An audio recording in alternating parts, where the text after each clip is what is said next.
creator, you probably spend a huge amount of time, perfecting that next TikTok video, chasing the algorithm, or just hoping for that one moment of virality. Right. We all love the views, but here's the question we're really digging into today. What is TikTok actually doing for your business? I mean, beyond those vanity metrics. Because if the answer is just generating great reach that, poof, disappears the next day, Yeah. then you're not really building a business. You're just performing for an algorithm. Yeah. This whole deep dive is about recognizing that views are not ownership. And that's the mission. We're unpacking this really strategic, but actually pretty simple 7-step blueprint. It's designed to get you to stop treating TikTok as the destination and start using it as, well, a sophisticated traffic engine. Yeah. The goal is to go from chasing views on TikTok to establishing real website ownership and building a true direct-to-fan system, a D2F system. We're focusing on moving people from that rented short-form video space to the long-term infrastructure that you actually own. You can master this. You're no longer at the mercy of platform trends. You're building real, measurable growth. Okay, let's unpack that core idea. Because even when a creator hits that, massive viral moment, 5 million views, 100,000 new followers overnight, why is relying just on TikTok so fundamentally unstable? Why can't we just call it home? Well, the concept of home implies you have some control, right? Yeah. And on these platforms, you have zero control. The sources really hammer home three critical liabilities that define this rented space. The most obvious one is the instability of reach. Oh, for sure. You might get 50,000 views today, but the sources point out that your next 10 videos could just slump back down to 500. Right. And that kind of variability makes planning, budgeting, scaling, it's almost impossible. So the moment that view count starts bouncing around, your revenue just becomes completely unstable. You can't build a business on sporadic bursts of attention. Exactly. And second, and this one is huge, is the devastating lack of customer data. So 5 million people watch your video. You get a bigger follower number, sure, but you don't own that relationship. Right. You don't have an email address. You don't have purchase history, no direct line of contact. So if you want to launch a new product, you just have to. What? Cross your fingers and hope the algorithm decides to show it to the fans you already earned. I remember one of the examples from the source material. It was a major creator who was completely reliant on the app's internal monetization. And when the platform just shifted its focus and demonetized their content, with no warning, they lost 90% of their Q4 sales overnight. And that just perfectly illustrates the third liability, the immediate catastrophic risk. Yeah. That risk of a policy change, a sudden ban, a platform pivot, and everything you built is gone instantly. Yeah. Because the infrastructure was never yours to begin with. So this forces a total shift in perspective. The goal is not grow a big TikTok account. No, the new goal is use TikTok as a traffic engine. And the website is the bedrock of that engine. It's the only place you can capture emails, the only place you can embed your content without, competitor videos right next to it. Sell your own digital products. Beats, music, courses. Right. And most importantly, build your own direct-to-fan system, your D2F. That is a sustainable business. Which takes us right into step one. Exactly. Yeah. Step one of the blueprint. You have to decide very clearly and very simply what you want that TikTok traffic to do once they click. And the sources stress this. You have to have one main action picked out before you do anything else. This is where so many creators go wrong. They get excited, they try to offer way too much, they send you to a page with links to shop, watch, listen, follow, join, and what happens is the viewer gets decision fatigue. They choose nothing. You have to respect the attention span that short-form video trains into people. 100%. So for a producer, the goal should be laser-focused. Listen to and buy my new Beat Pack, and it's only available on my site. That's it. For an educator or a coach, the call is simple. Download my free guide and join my mailing list. One thing. And that single goal, it dictates everything about the landing page. This can't be your cluttered homepage with a million menus. Oh, absolutely not. The design mandate from the sources is really strict here. Simple, focused, and totally free of distractions. It's got to be razor sharp. Think about the structure. A short, punchy headline that tells them they're in the right place, maybe 1 or 2 sentences on the benefit, and then bam, one main call to action. Sign up, buy the thing, watch the training. That's it. That is the only destination from TikTok. Okay, so now that we know where we're sending them, step 2 is all about optimizing the profile itself. We have to fix the funnel entrance, and that starts by getting rid of the single biggest conversion killer, the bio link junk drawer.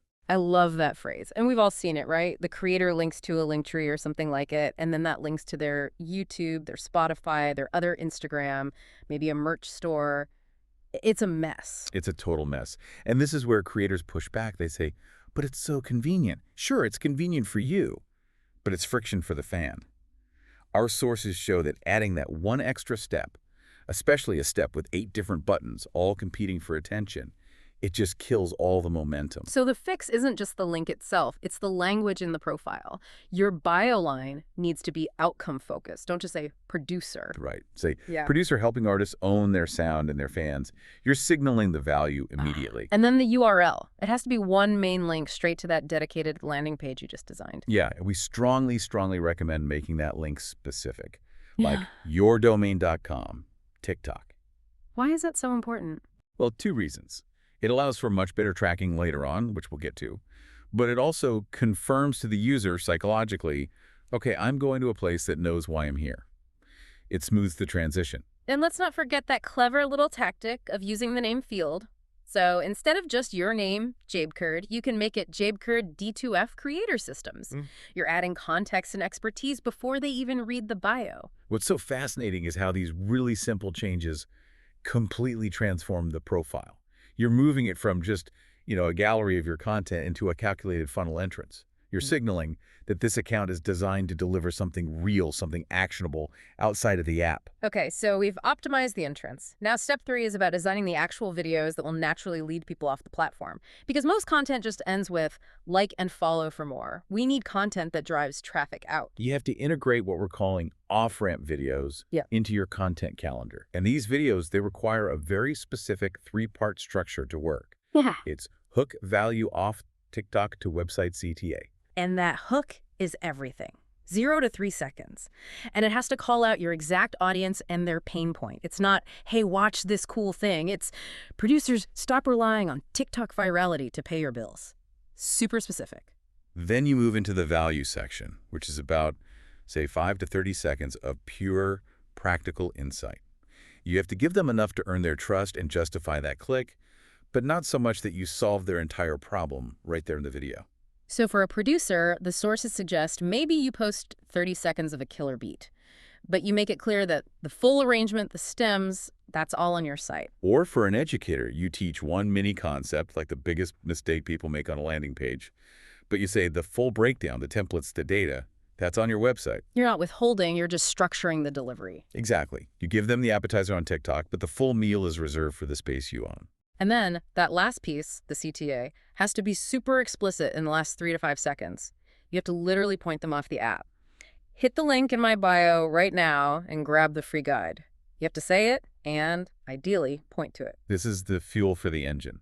And look, this doesn't have to be every single video you post, but you need a steady rhythm. Maybe 2 or 3 of these specific traffic-driving posts every week to keep that pipeline full. So we've engineered the click. They're on their way.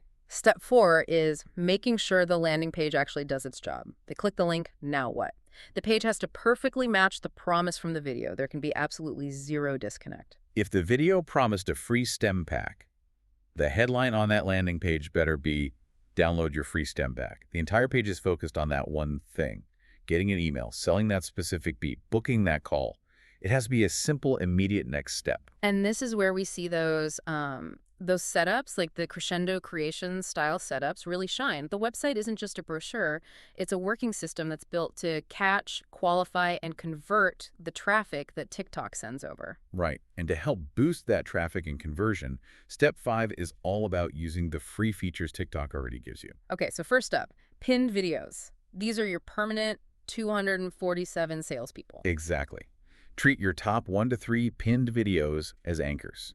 You should have a Start Here video that explains your whole philosophy, a free resource video for your best lead magnet, and then a new offer video. And the second feature is using comments as real estate. And this is smart. When a video starts getting traction, you can't just let the comments sit there. We have to engage strategically. So you reply to some of the top comments with a little push, like, hey, I broke this down even deeper on my site, link in bio. But here's the real tactic from the sources. Pin your own comment with the full, explicit CTA. Yep. So every single person scrolling the comments sees that off-platform direction right away. And finally, live streams. You can't just treat lives as casual hangouts. The engagement is higher. So treat them as traffic pushes. Every 5 or 10 minutes, you remind people about the offer that's available only through the link in your bio.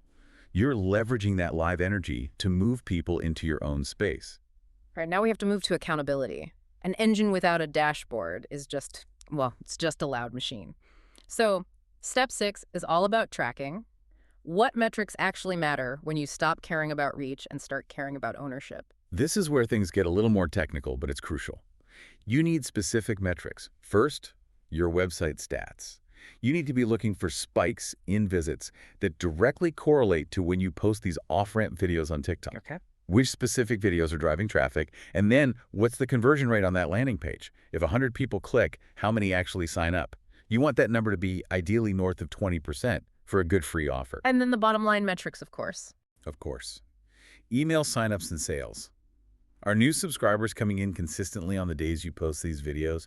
Are your beat sales or your course inquiries actually going up since you started this whole system? This is the feedback loop that tells you which hooks and which CTAs are really working. And that brings us to the final piece of the puzzle, step 7, which is connecting this whole TikTok engine to the much larger D2F system. Because we have to remember, TikTok is only one entry point. Precisely. Once they hit your website and they enter your system, your D2F system, that's where the real business actually begins. And that system is usually made of, 3 core parts. Your email list for direct communication, your catalog of products or services, and maybe a high-value membership or private community for your biggest fans.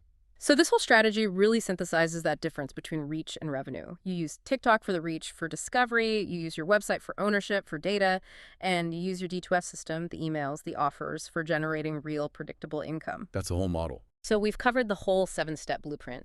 It's about transitioning your strategy from renting views to permanently owning the audience you build. I mean, it's the difference between being a performer on someone else's stage and building your own theater. And that permanence is everything.